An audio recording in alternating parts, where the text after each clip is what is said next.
This is the Sports Porch Philadelphia. Flyers, Eagles, Sixers, Phillies. With your hosts, the Grand Schwabini, Rube, and me, your technical director. Come on, Philly. Let's get down to a little bit of Philly love. The Sports Porch starts now.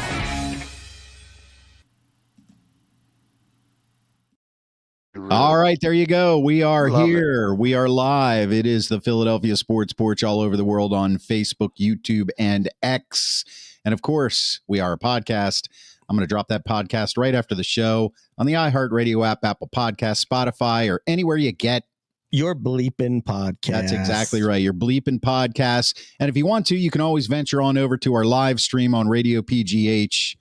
We live stream it if you want to listen instead of watch. I dropped the link into the comments right here. I'm your technical director. Sitting across from me in the studio is the Grand Schwabini.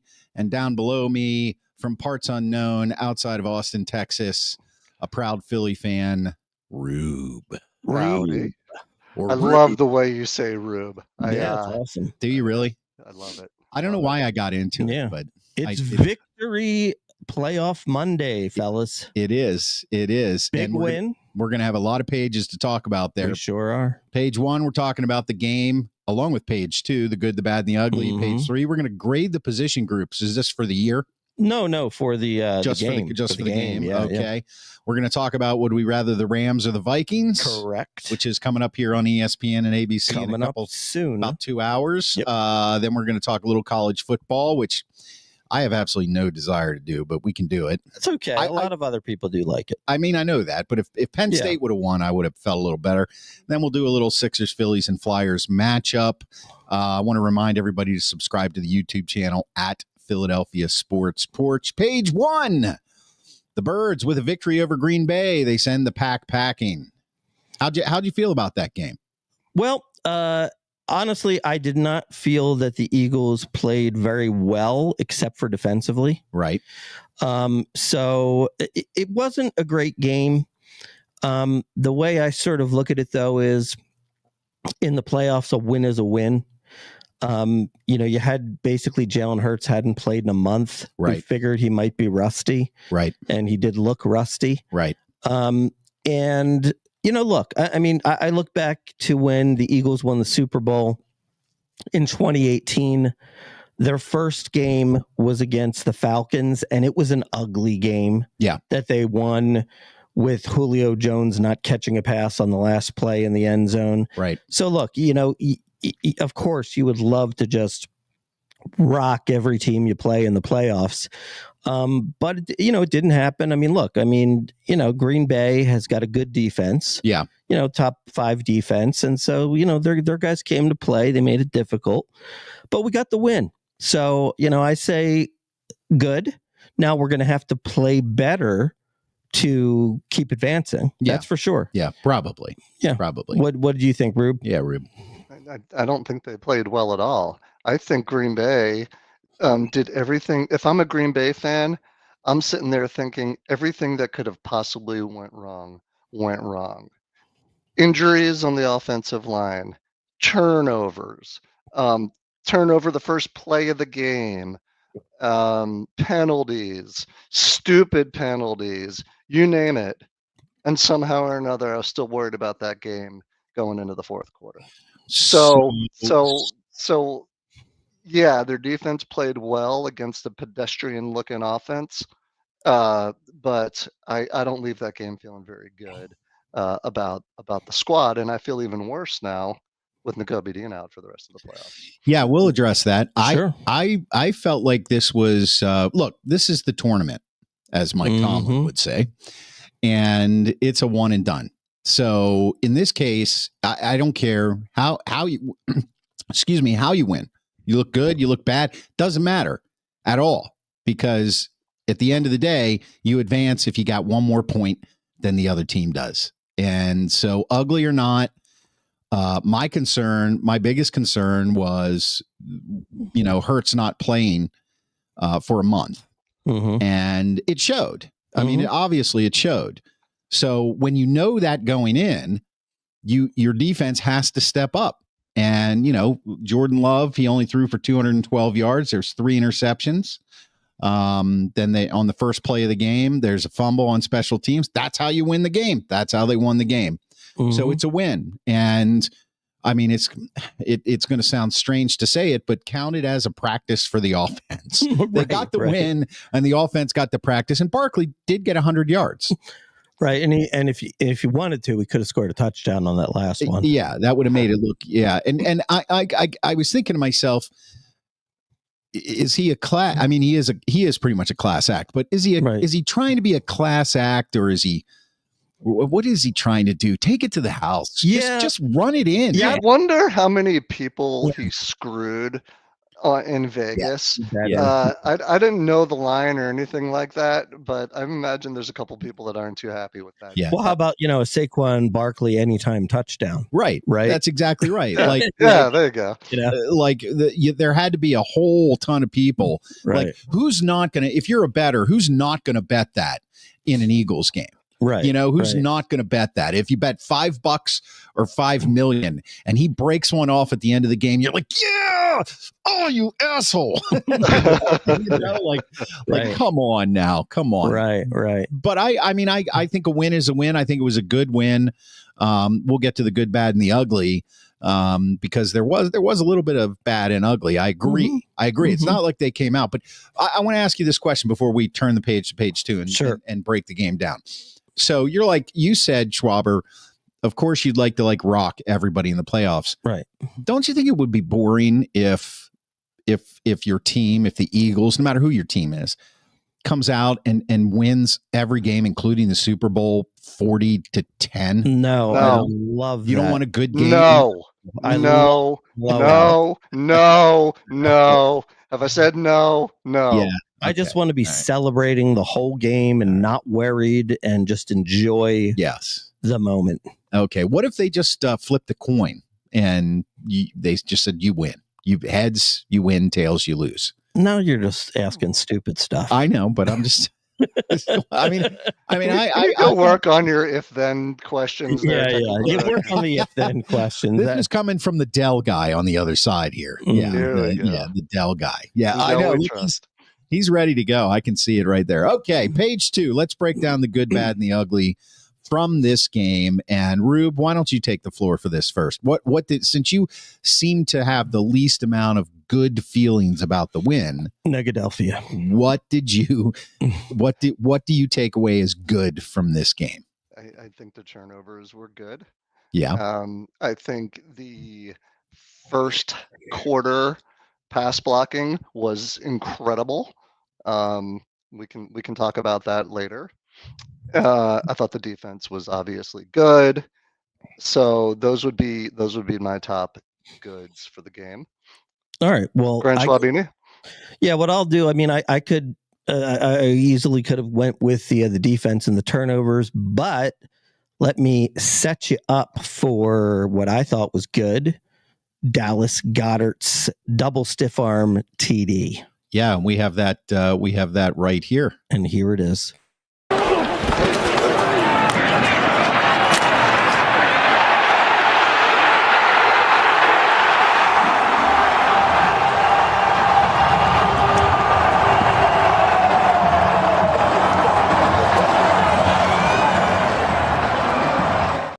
Pushing that youngster away as if he was nobody. Yeah. Won't you be my Valentine?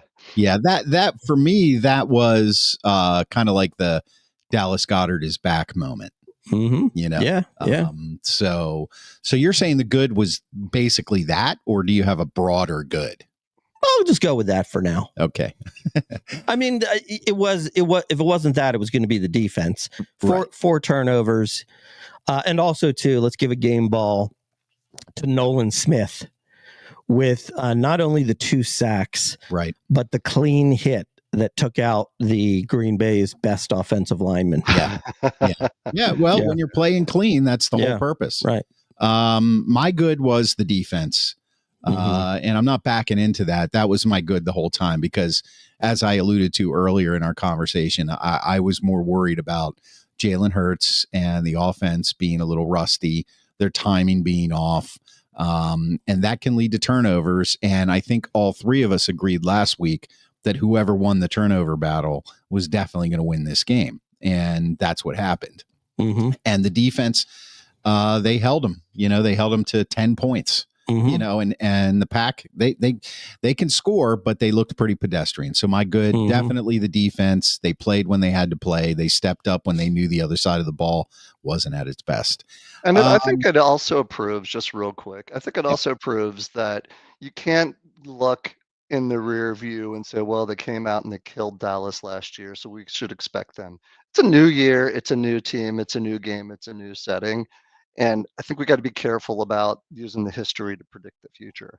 Right. And they played an awful game yesterday. They did. Yeah. Yeah. So, and actually, there were a couple big name quarterbacks that played awful games. The other one, Justin Herbert, with the 4 interceptions. Yeah. My gosh. Yeah. I mean, unbelievable. Yeah. I mean, look, and this is the thing. I mean, you could look in Jalen Hurts and you could say, geez, I mean, in the first half, he had 30 passing yards. In the set, he ended with like 130. 131. Yep. I mean, you can criticize him all you want, but, huge stat is no interceptions. You got it. You look at Jordan Love with 3, Justin Herbert with 4. What happened? Those teams didn't have a chance. Yeah. I mean, I think the turnover margin in the regular season sometimes can be flipped. Right. But in the playoffs, it can't. Rarely. Yeah. Teams are too good. Yeah, exactly. So, okay, Rube, let's move to the bad. Now, remember, there's bad and then there's ugly, which is a little worse than bad. It's kind of like HP and Dell, good and a little less than good. So let's try to keep that line of demarcation when we describe this and not go too far. Let's not get him angry. I feel like he's already angry. They win a playoff game and he shows up angry. It's like so Philadelphia, Just in case any of Michael Dell's listening or anybody that matters, I love you. I love that my paycheck comes in every 2 weeks, and I've never been disappointed ever with any Dell products, and I would recommend them to everybody I know. Yeah, and I think I've never been disappointed with them either. I just don't know. Neither have I. There we go. All right, sorry, Michael. Good man. All right, you guys can stay. Okay, thank you. Listen, I think the bad is. It may be ugly, but I think the bad was the injury to Nakobe Dean. I think that's going to be a problem. Now, it wasn't bad that he didn't play well. It's just bad that it happened. And I'm interested to see how we're going to replace him in the middle of our defense. Yeah, I actually had the same exact thing. That's a bad. Nakobe was like in the top, 10% as far as tackles in the backfield this year. You noticed, Oren Burks, or is it Owen Burks or Oren Burks? One of those.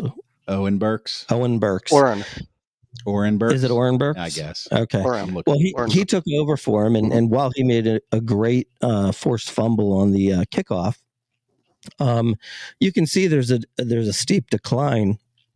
A lot of those Josh Jacobs good runs in the second half, I saw Oren Burks diving and arm tackling and missing him. So that's maybe where you have Nakobe in there. Maybe that doesn't happen. So I think it's a loss. I mean, now look, I'm also not going to go overboard about it. I mean, the Eagles won a Super Bowl having lost Jason Peters.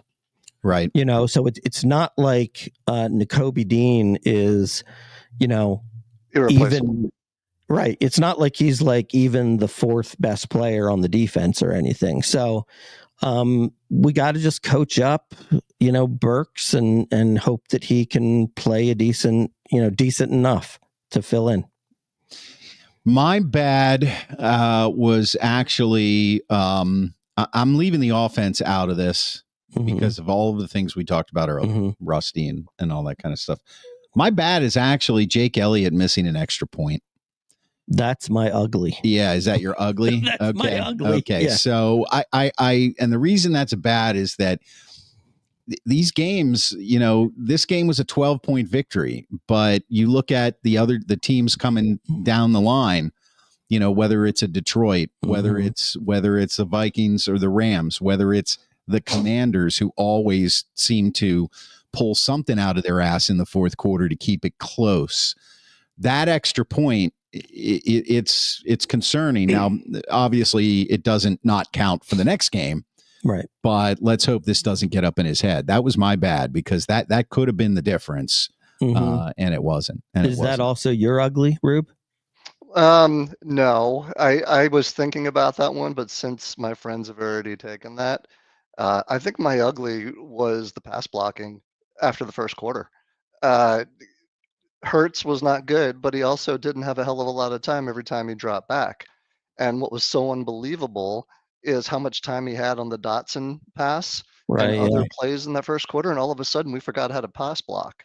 So I understand that our offensive line's really good. Yeah, we run block really good, but I question how we're pass blocking and what that's going to look like and how we're going to work on that. So to me, that was ugly. Yeah, and well, go ahead, Schwaber. What's your ugly? Well, I'll go back to Jake Elliott. Yeah, I mean, I'm sitting there and I'm just like, wow, like if Green Bay scores and they beat us 17-16 because of his freaking missed extra point, you know what I mean? Yeah. I mean, that's just ridiculous. I mean, the problem that I see, which is really frustrating, is that he hasn't come out of it. Usually what happens is, like, kickers kind of can be streaky if they have a bad year. And then, maybe he figures something out and then he comes out of it. But it seems like he's just not coming out of it. Yeah. Now, that being said, I'll also back up for a second here. He did make 2 field goals, albeit that they were close. They were both like 30 and 31 yarders, I believe. He was 3 for 3. Long was 32. Yeah. Did you know that while we're complaining about Jake Elliott, he has lifetime 19 for 19 on field goals in the postseason? Yeah. He's actually never missed a postseason field goal. Only an extra point. Yeah, so he's due. But it still has me worried. Right. Every time he kicks, I get nervous. I never used to be like that, but you just know, like, he'll miss an extra point and then he'll hit a 50-yarder. And I'm like, what is going on? Well, you just notice too, like, what's weird about it? Like, usually when kickers are going well, it's like right down the middle. Like, he doesn't hit anything right down the middle. I mean, it's not like it's near the goalpost or anything, but like, it seems like it's like 3 feet off of one side. you know what I mean? Like, it's never right down the middle. Yeah. Which means he's not hitting it well. Yeah. I don't know. I mean, as far as ugly for me, to be honest with you, I would say I would go back to the offense, because just the lack of attention that Devontae Smith and A.J. Brown. A.J. Brown had 1 reception for 10 yards. Now, Devontae Smith led with 4 receptions for 55. Now, again, I said I'm not going to put the defense or the offense in this. But that being said, Jalen Hurts just seems so tentative. And the touchdown went to Dotson, who, nobody was going to be looking out for that guy. So that was a good play. But I felt like them not being there, that causes me concern for next week. Well, just because. And here's another thought too. Remember, AJ Brown came out on the injury report this week. Yeah. And so it does beg to question, is he injured? Because is he all right? Yeah, because we all know that nobody can cover AJ Brown. So if the Packers' best corner isn't playing, there's no way he's not open if he's 100%. Well, I think another issue is that when you see clips of him reading a book on the sidelines, I think that's pretty indicative of the fact that he's probably not in the game plan very much. Well, interesting though. Let me say a couple things about the book. Yeah.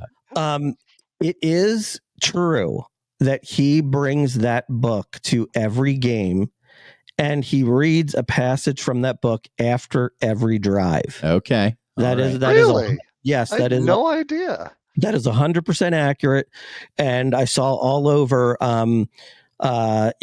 social media today. They have like shots of him running onto the field with the book like other weeks of the season and stuff. Yeah, interesting. So he basically says it helps him clear his mind so that, if he is ever frustrated, it just gets him back into, a state of zen, so to speak.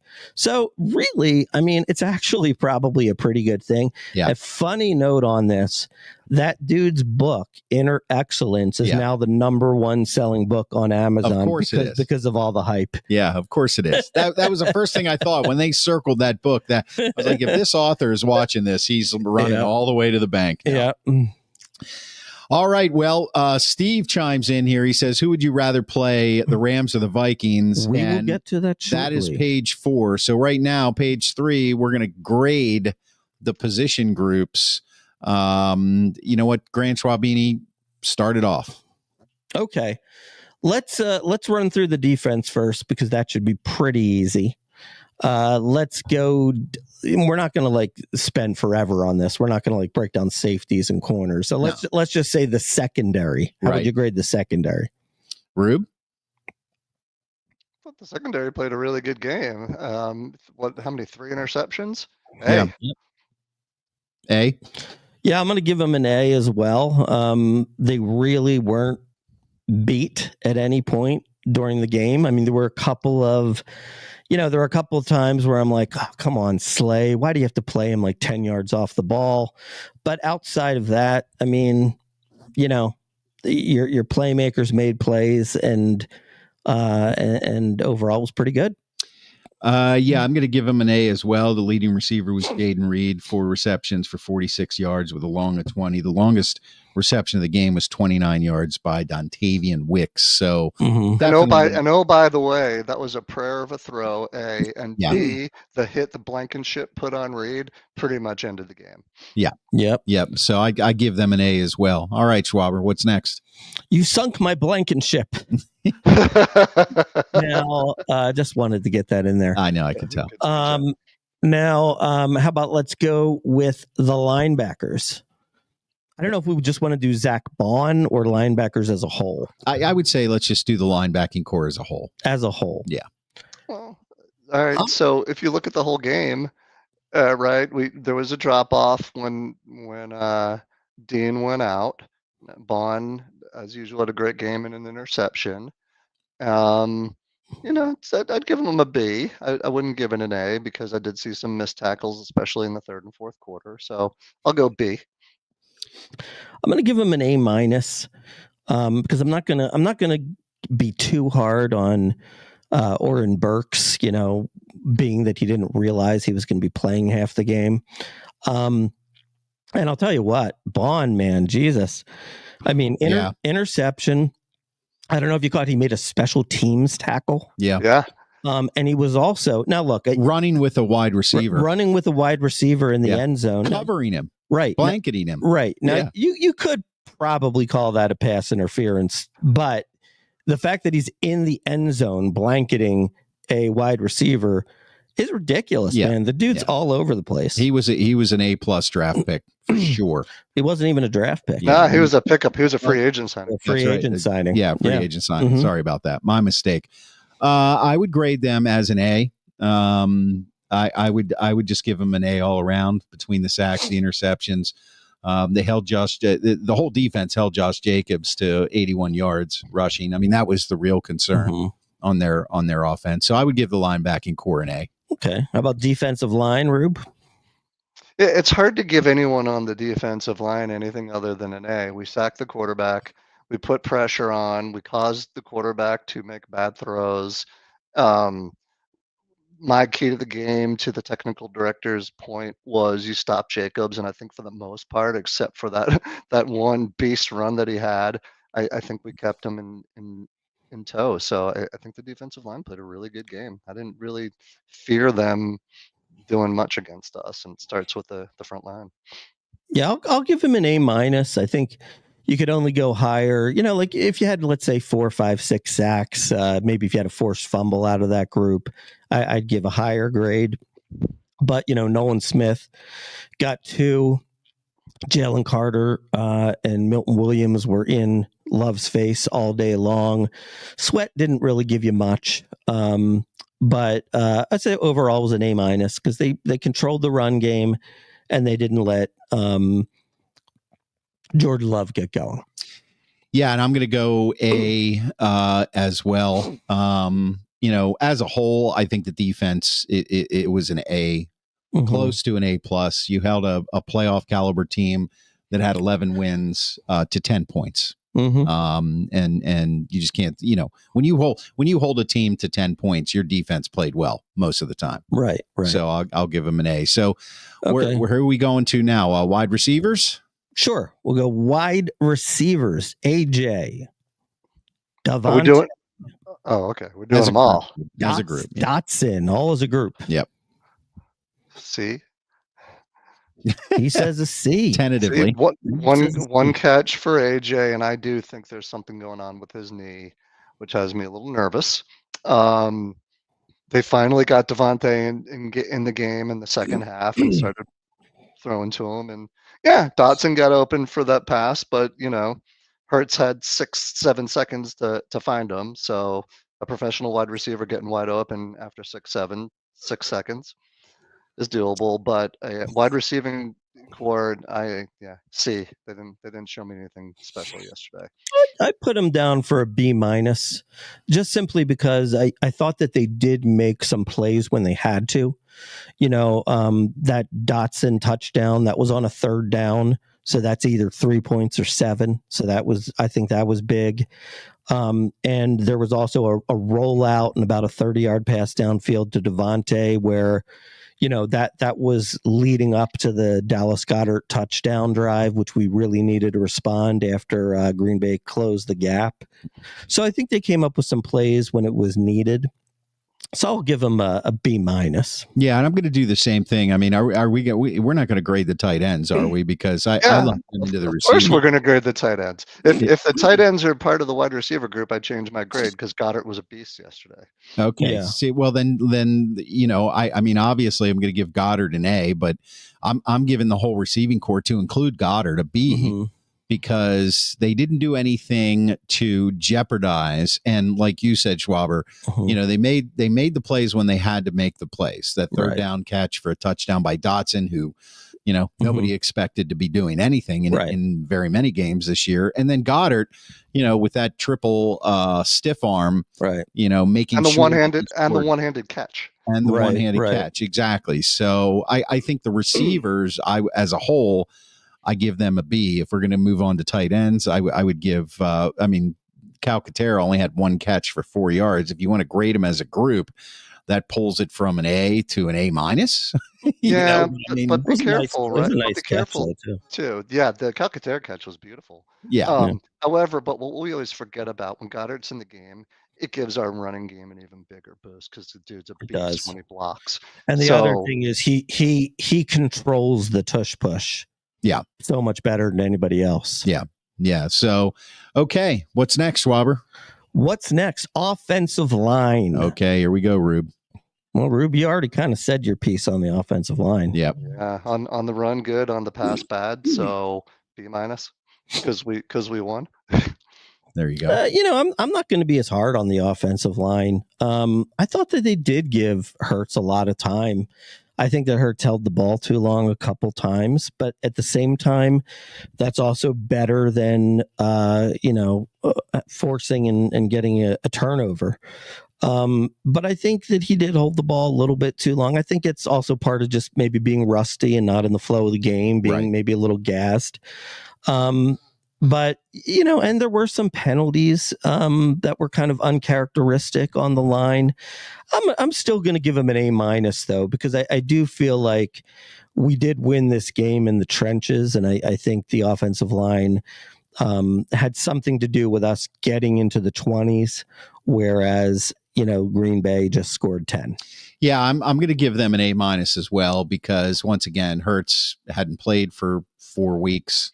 So you kind of got to get back in sync there. He was sacked twice. But that being said, there were no turnovers. So they did their But job. are you rating, so technical director, are you rating Hurts or are you rating the offensive line? I'm rating the offensive line. Okay. So as it relates to Jalen Hurts. As it relates to the whole game. I mean, Right. Barkley was able to rush for 100 yards and could have gotten more at the end of the game. So I think considering the fact that, that timing between the offensive line, the protections, what's called, and the quarterback, that is something that is really, really tough to nail down. So for the last few weeks, you've had a different cadence and a different situation without Jalen Hurts in there. So it's not just Jalen Hurts that is coming back and is rusty because he hasn't been in any live action. It's also the offensive line who now has to revert back to, okay, this is the guy who's our quarterback. And I think they handled it really well. They didn't blow it. Nothing was blown up. You didn't see Hurts get thrown on his back and the ball go popping up in the air because they weren't aware of where he was. They protected him as well as they could. So that's why I give the line itself, I'll give them an A-. Okay.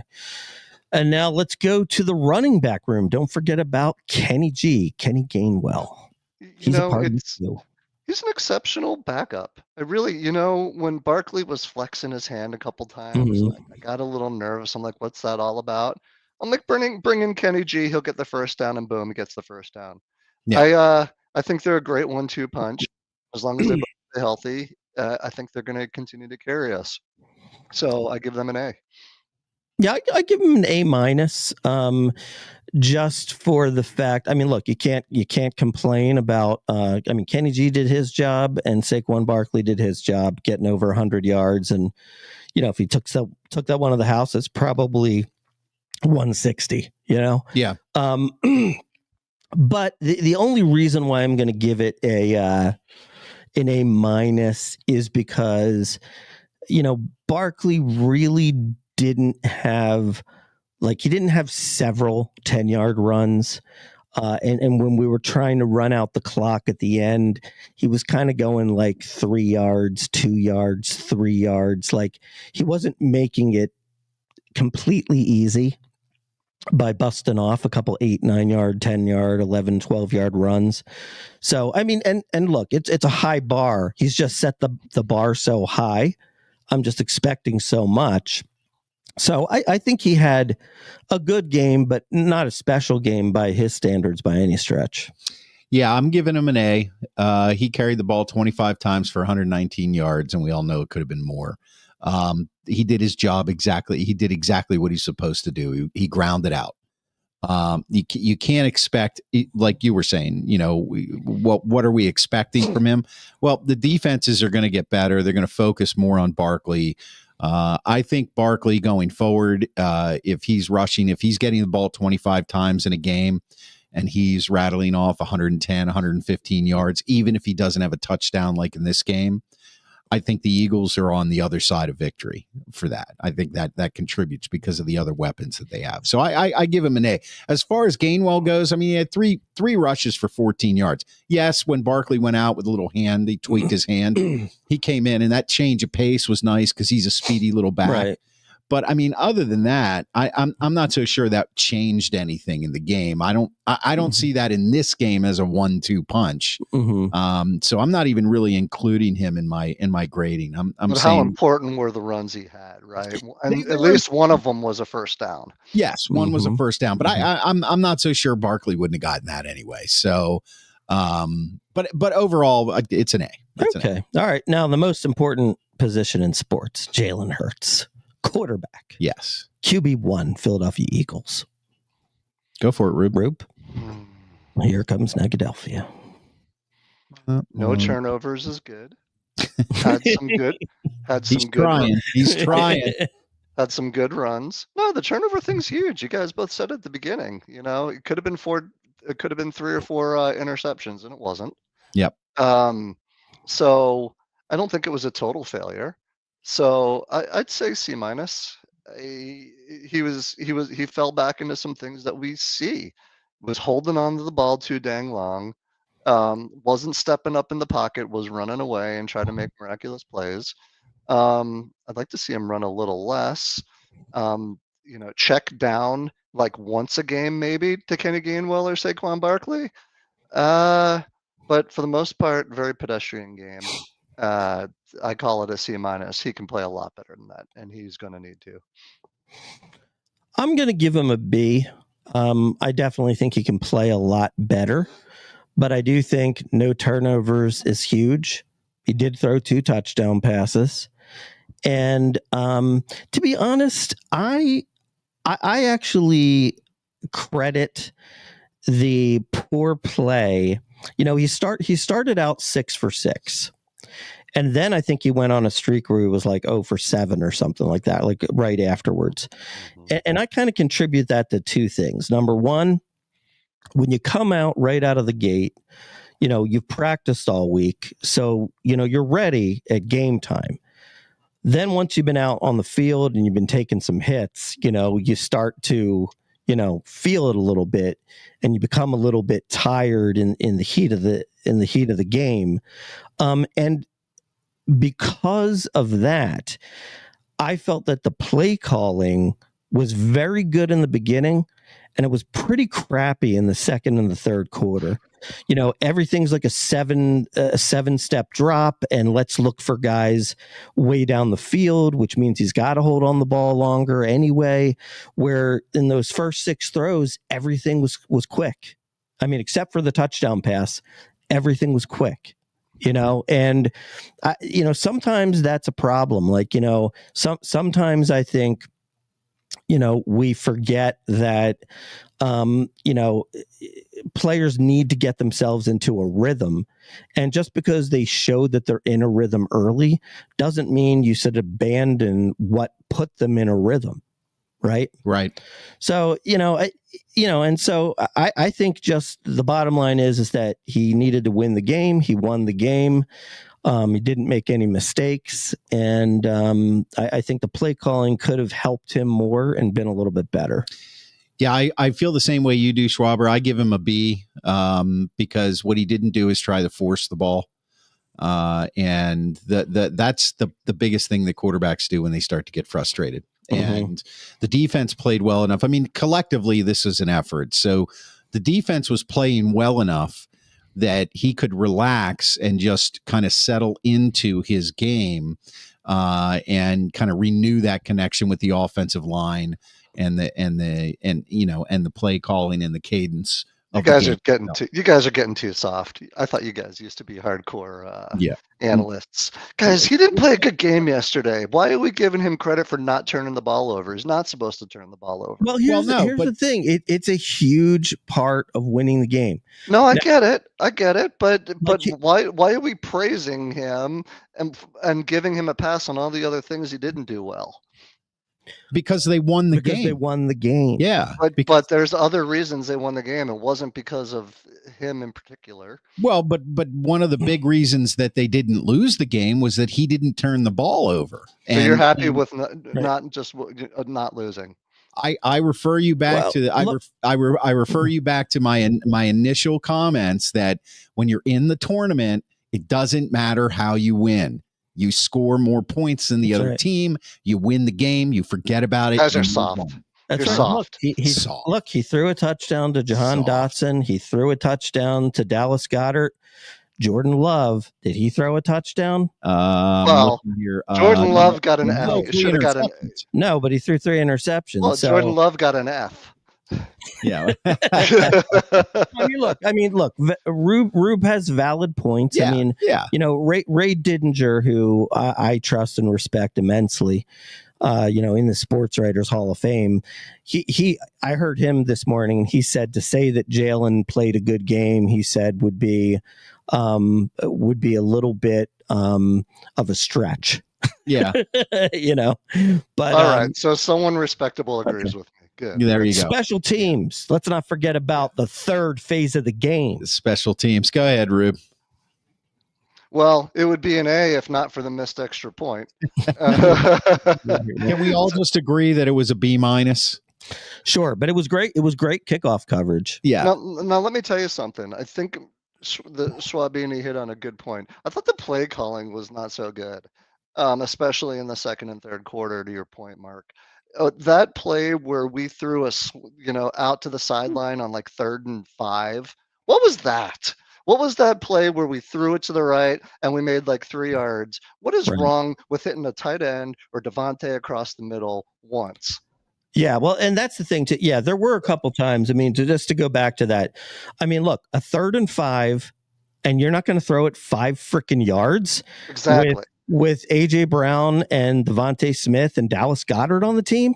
I mean, come on. Unacceptable. That's ridiculous. And here's the other thing too. Now, I have no problem when you're in like a 3rd and 19 or a 3rd and 17 with, trying to get like, 3/4 of it back and making it easier for a punt. But I will say this, like, there should be 1 out of 2 times in that situation with our team that you don't do that.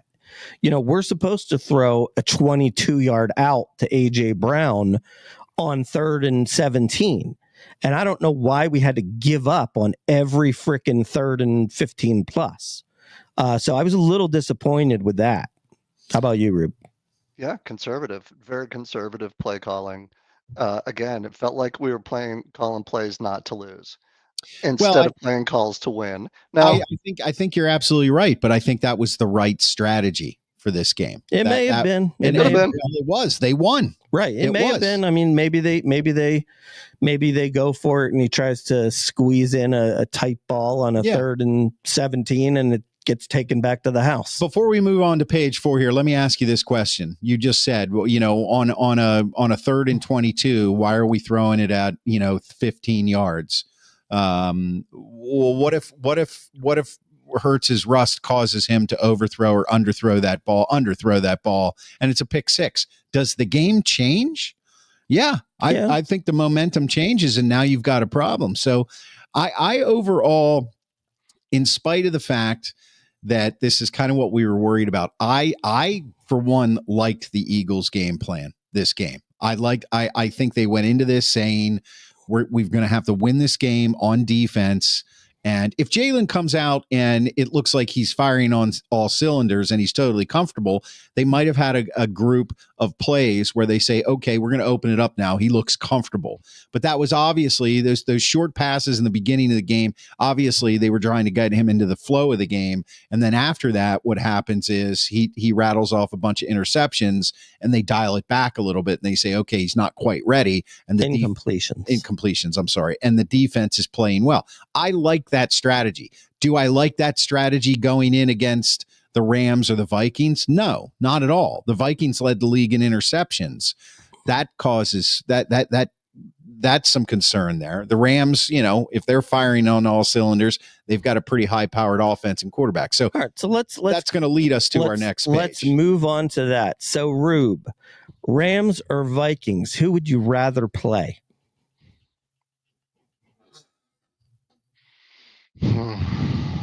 Seems like you haven't thought about it. Don't yet. Take too long. Yeah, it's a toughie. I think historically we've owned the Vikings, and at some point that's going to turn. And I think if Darnold's going to turn it. Yeah, Sam Darnold's been an MVP. He's been an MVP. He's been an MVP candidate this year. Let Rube get his shit out here. Let him get his shit out. All right, let me get my shizzle out here. I think give me the Rams, because if we can get pressure on Stafford, that's going to be a problem because he just can't move the way he used to anymore. Now he gets rolling in Kupp and Nakua and Kyron, I forget his last name, Williams. Williams on my fantasy team. They got weapons, and he gets the ball out of his hand fast. I think that could be problematic. But I think, given the seasons, give me the Rams over. I don't want to play the Vikings. Schwaber. Yeah, I'm going to agree with you. I'll take the Rams. Number one, we played the Rams this season, and we basically held their offense in check. Did they have both their wide receivers playing that game? I don't remember. I believe it was Cooper Kupp's first game back, I believe. Yeah. So he maybe wasn't 100%. Puka Nakua had a good game against them. Yeah. He made a bunch of great catches, but I don't think they scored much. Maybe look up what that score of that game was. The main reason for me, I like our offense against their defense. I mean, I can't really think off the top of my head, who I'm afraid of on that defense now that Aaron Donald is no longer there. But did you see Grant Schwabini? They have some new players that they drafted that are playing really well at all three levels, actually. 37-20. 37-20 Eagles, and Nakua 9 for 117, no touchdowns. Cooper Kupp 8 for 60 with a score. So and that was in garbage time. I believe so. Yeah. So that was 37-20. It was really 37-13 before the garbage time touchdown. Right. So yeah, I think look, the bottom line is that I think with our defensive line, you can handle Kyron Williams and whoever the hell else they have running the ball. I mean, look, they're good players. Obviously, they're in the playoffs, right? But we can handle those guys. And, I think, the bottom line is we can keep their offense in check. Like, I think if we keep the Rams to 20 points like we did the last time, I think we'll win the game because I think we got a better group on offense. Minnesota has a better defense, so that could be trouble. And even though Darius Slay has owned Justin Jefferson, I still think Justin Jefferson is so darn good that's a scary proposition. You never know when he's going to take over and dominate a game, and even if he doesn't, they got other weapons like Addison, and they got a third receiver that catches touchdowns when those guys are blanketed, and they got a good tight end. The guy used to play for Detroit with TJ Hawkinson. They got a good running back. Who was it? Aaron Jones. He used to play in Green Bay. The only thing I like about the Vikings is I like Sam Darnold at quarterback because he kind of showed against Detroit in the last game of the season that he wasn't ready for a big game. But we'll see if he is tonight. I would agree with both of you. I would much rather play the Rams, and here's why. Sam Darnold completed 66% of his passes for 4,300 yards, 35 touchdowns, 12 interceptions, but 35 touchdowns. Aaron Jones, 1,138 yards, 5 touchdowns. Justin Jefferson, 103 receptions for 1,500 yards and 10 touchdowns. And then you have Jordan Addison behind him, who I believe is just as skilled. He's just the number 2 receiver, 63 for 875, 9 touchdowns. What was their defense ranked? Their defense, well, they're number 1 in interceptions in the NFL. And they have a guy on their defense, on their defensive line. I gotta try to find him here. Let's just see who led them in sacks. Yeah, Van Ginkel, the linebacker, 12 sacks. Jonathan Greenard, a linebacker, 12 sacks. So, I mean, got a good defense. They have a good defense. And yeah, I know Darnold did not look great against Detroit. That was a high pressure game, but you're talking about a team here. And I've said this for years, the Jets are where quarterbacks go to die, but sooner or later, somebody is going to come out of that Jets or that Browns system and revive their career. Now, Darnold moved on to Carolina where he was so, but better than he was with the Jets. He's with a great offensive mind. I agree with the fact that Stafford is a statue. If they get pressure on Stafford, he's not going to perform as well as Darnold. I'd much rather play the Rams. Let me ask you this, guys, this follow-up question. Last week, I asked, would you rather play the Packers or the Commanders? And you guys both said the Commanders. Now, looking at what we just witnessed, last night's game and the game where the Eagles beat Green Bay, would you have changed your mind if you knew this? Yeah, I think so. I would have much. And I said I'd rather play Green Bay. Yeah, I think so. I mean, look, Jaden Daniels is a winner. He's an absolute winner, and he doesn't make a lot of mistakes. He plays like a veteran. I'll tell you, they're really tough on any kind of third or fourth and short because of his legs. Yep. Yeah, like I'll tell you what, I'm saying it's not crazy to think that they could upset the Lions. It's not. It's not crazy at all. And oh boy, could you imagine a home NFC championship game with the Commanders coming in? Yeah, that would be. That would be I would exciting. love that. That would Victor be and Schwabini, I just heard a scream from downstairs in my home from the Lemmer, and I think we better end this show fast before the comments start coming. Maybe you should just go downstairs and console her. I'm not going down there. Are you crazy? I will say every time you think the Lions are going to be done for, they come out and they just whoop somebody. You mean the Lions? The Lions, right? Yeah, right. But it's like you start to think like, okay, when are all those defensive injuries going to hurt them? Yeah. What happens when you're playing Riverboat Dan Quinn? Yeah. He doesn't care. They're not expected to do anything. He'll go for it on 4th and 5. Yeah, they went for it 5 times yesterday. Jaden Daniels just prances around. Somebody's got him in their sights, and he scampers down the sideline. Boy, if Washington goes in there and gets like a 14-0 lead, I'm saying look out for the Commanders. Yeah. I said this to some other people the other day. I said, if you were going to ask me who I thought the most dangerous, not the most likely, but the most dangerous team in the NFC throughout these playoffs would be, I would say it's the Commanders to surprise somebody. Yeah. No, I would love it though if they got to the Eagles, because I would sort of think like, well, at that point their luck's run out. Maybe. You know what I mean? Maybe. Like the Eagles aren't going to take him for granted because they did lose to them the last time. Yep. They did pretty much bottle him up. I know he was a little injured, but they did bottle him up at home. And you got to figure after beating, the Lions, I mean, that you're given every ounce of what you got to win that game. Yeah. So that would be the perfect scenario, but they'll probably lose. Yeah. I mean, I'm thinking I think they'll the lose Lions win by 21, guys. I don't think it's going to be close. I like the recency effect and the Jaden Daniels thing, and the doink to win the game and the luck, blah blah blah. But I don't think their defense is going to be able to stop Detroit's offense. Yeah, their defense is good, but it's not shut down. That's but you know what? Got Jared Goff over there. That's true. Jared Goff's playing at the MVP level this year. He's also got a game with 5 interceptions this year. One game. So one game's all it takes. Yep.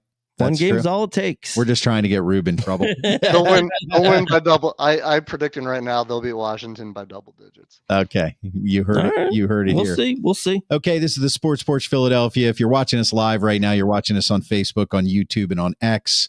Please subscribe to the YouTube channel. It's at Philadelphia Sports Porch, and we are a podcast. I'll be dropping the podcast right after the show on the iHeartRadio app, Apple Podcast, Spotify, or anywhere you get your freaking podcast. Did I take there that from you, Rube? I'm sorry. No, I like it in stereo, Schwabini. What are we moving on here to now? Are we going to go to page 5, college football, or are we going to do some NFL predictions? We'll touch on that real quick. Okay, so moving over page 5, you've got Notre Dame versus Ohio State kind of coming up in the college football finale. As far as I'm concerned, I think it's pretty cool that Notre Dame is back in the headlines. I was never a Notre Dame fan. I was always, when I loved college football, I was a Penn State fan. That was just, I grew up in York County, Penn State, York, Penn State, Central PA. Just grew up a Penn State fan. So I was really rooting for Penn State in that game. It was a heartbreaking loss. Penn State, let me tell you though, I mean, I'm sorry. And I'm sorry, Philly fans. I know a lot of Philly fans are Penn State fans. But let me tell you something, they've got the biggest fraud of a coach that exists in the world. He is 1-18 against top 10 teams. True. He sucks. Yeah. He's really bad. He's a great recruiter. He gets great players. But he's a horrible X's and O's football coach, and he cost them a shot at a national championship. They lucked into this. He got his first wins in the postseason because they played two teams that didn't belong in there. Right. SMU and Boise State, Right. joke teams. Right. And they beat them, looking in my mind like crap as they did it. And you know what? They got exactly what they deserved. They didn't belong to be in the Final Four because even in that game, they dominated the first half. They did. And Notre Dame just outwilled them. Yeah. They outwilled them. Penn State, shame on you. Ruben, I can't disagree with what you're saying about Franklin. At this point, it's become quite a trend. I disagree that I do think they belonged in the game, and quite frankly, should have won the game if not for two plays. So yes, they belong there. They have the talent to be there, but you look at the way the team, not one pass to a wide receiver, and you're still in the game. And then you've got the bad turnover at the end. You don't have that bad, Aller didn't play a good game. He was a good player this season. He didn't play a good game, and ultimately that cost them. Yeah. So Ohio State versus Notre Dame. That's the game we're talking about. As much as I think Penn State fans will hate to hear this, and Michigan fans will hate to hear this, I think that Ohio State is going to rock Notre Dame. I think Notre Dame had to put out every ounce of will and might that they had to win the Penn State game. I just think that they're probably spent at this point. I think their coach is fantastic. I think they got some players that are fantastic, but I mean, Ohio State, their coach, Ryan Day, his whole thing is that he hasn't won the big one, but you know what? Once he wins the big one, he'll be there for another 15 years. Yeah. So, and I think it's going to happen. I think his team is just too good. If the receivers aren't doing it, they've got the running backs to do it. The quarterback is tough. The defense is a killer. And that guy, Jack Sawyer, is just a madman. Yeah. So I think you're right. I will probably, what night is this game? Is it Monday next week? Monday next week from tonight. Yeah, how I'll be watching stupid is that too? Like, why do you put a championship game on Monday night? Well, it's because there's nothing else on Monday night. I guess. And everybody's used to Monday Night Football. Right. So. Are there NFL games on both nights next weekend? I don't think so. Yeah, I think it's Saturday and Sunday. Yeah, but not on Monday. That's why it's that way. Yeah, that's why. So, I think Ohio State rolls over this Notre Dame team. What about you, Rube? Well, I tend to agree. But just to keep it interesting, I'll say Notre Dame. I hate Notre Dame. Same as you, Chris. I grew up as a Penn State fan, a big Penn State fan. And of course, we were born and bred to hate Notre Dame and Pitt and all those other teams we used to play. But just to keep it interesting and have something to talk about next week, I'll say Notre Dame. Yeah. But listen, I think Ryan Day, God bless the guy. He at some point he's going to win and he's going to say F you, because I think the Ohio State fans are a bunch of assholes. Excuse my French. And There's a hot take for you. And I think he's done a really good job, and they're playing, they're using that. They're playing the us against the world card, and they're dominating, and they won the game the other night with number 4 doing nothing. So if anything, Texas gave a blueprint on how to play number 4. And maybe Notre Dame does something similar. So maybe Notre Dame shocks the world. All right. Well, we'll be talking about this in 2 weeks because that game will be on after our show next week. So maybe we'll give some predictions next week on the score. Yeah, maybe if a little contest there. Whoever gets closest wins a Dell computer. How about that? Nice. Right. I love it. Page 6.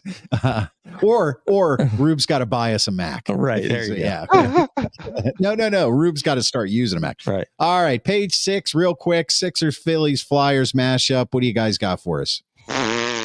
Nothing. Got nothing. Sixers. Hey, you have to play. What's it say now? How many games with and without?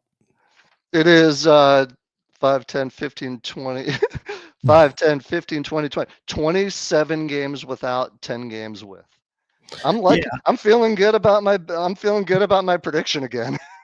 You know what? Like, I'll tell you what. Paul George came out before the last, after they lost to like the Wizards or something, and he's like, "Look, he's like, at some point we have to act like every game matters." And he's right. I mean, what? Okay, so they're 5 games under 500 or 6 or whatever it is. They're 1 or 2 games out of the play-in tournament. Whatever. I mean, come on, man. At some point, you got to play the big 3 every freaking game so you can get some momentum going. I mean, give me Cooper Flag. Did you see him this weekend? Yeah. 42 points. Yeah. I say sit them all and get Cooper Flag and let's move on with our lives. Just tank the season. Who the hell cares? Let's get that guy. Flyers got a nice win in the Cutter Gauthier game. They're the only team we seem to beat now. Yeah, that was pretty exciting. I mean, the Cutter Gauthier story, Chris, or should I remind you? Remind me real quick. He is the guy who was the 4th overall pick by the Flyers a couple years ago. Right. And this, prima donna decided that he just didn't want to play for the Flyers. No reason given. Wouldn't return a phone call to Danny Briere or Keith Jones. Okay. Which is just furthermore making you a prima donna. Right. Bush League. So we have to trade him. We trade him for Jamie Drysdale, who also was like a top 5-6 pick of theirs a couple years ago. It was pretty sweet. Jamie Drysdale had a goal and an assist in the game. Yeah. And this guy just got abused by the fans. Yeah, of course. Just abused. Travis Konechny. Do you see the clips of Travis Konechny, Rube? Yeah. Where he was just like, he's like, I'll whip your ass, but they held off. But boy, I mean, you know what? And he showed no compete in the game at all. You could just tell. I got news for you. I think he's a loser. I do. I think he's a loser. You can just tell. I mean, he's not playing well. He's only got like 3 goals and like 7 or 8 assists. Whereas like a Michkov has got like 13 goals and 20 assists. He's not as advertised. I think there's something wrong with him. Like he was babied by his parents and they're kind of playing that, like I'm Eli Manning and I'm going to play where I'm going to play, but you're not good enough. You've done nothing. Yeah. I think the problem also is he's got nothing around him at all. Well, what does Michkov have around him? Well, he's got Konechny and he's got Tippett and he's got some other players that can play. The Ducks are a dumpster fire. Gotcha. Yeah. All right. Are we going to do some quick predictions for the games we know are happening next week as far as the NFL goes? Sure. So what do we got? We got the Commanders at the Lions. Commanders at Lions. Shock the world. Nah, I'll say the Lions will win. All righty. Rube? Lions double digits. Man. I think I think the Lions are going to win too. I don't think it's going to be double digits, but I think the Lions are going to win too. Bills and the Ravens. Ooh. That is one hell of a matchup. Where is it? Where is it, technical director? Where's the game? Buffalo. It's in Buffalo. Yeah. You know what? I am going to go out on a limb and I am going to take the Ravens. Okay. I just think that while Josh Allen has been tremendous, it's too much to ask of him to carry this team in the playoffs against that kind of competition. Yeah. I think the bottom line is, really, look, okay, James Cook, nice little running back, but they don't really have much at receiver. Yeah. Basically the quarterback makes those guys good. Yep. But they're not good. It's kind of like, Donovan McNabb made James Thrash and Todd Pinkston look good. Yeah. Yeah. You know what I mean? Yep. Like, I don't think you can count on that in the playoffs. I see a big disappointment in Buffalo. Yeah. And the Ratbirds move on. Yeah. I think Todd Pinkston reference. Good job. Yeah. Yeah. Yeah. You get $1 for that. James Thrash reference too. Yeah, that too. Yeah. Former Redskin. Yeah. Turned Eagle. Yeah. I'm just going to say, I think that Baltimore is headed towards a Super Bowl. I think they finally figured out how to use Derrick Henry. Their defense is playing well. Lamar Jackson, 41 touchdowns, 4 interceptions, and the leading quarterback rusher, almost 1,000 yards.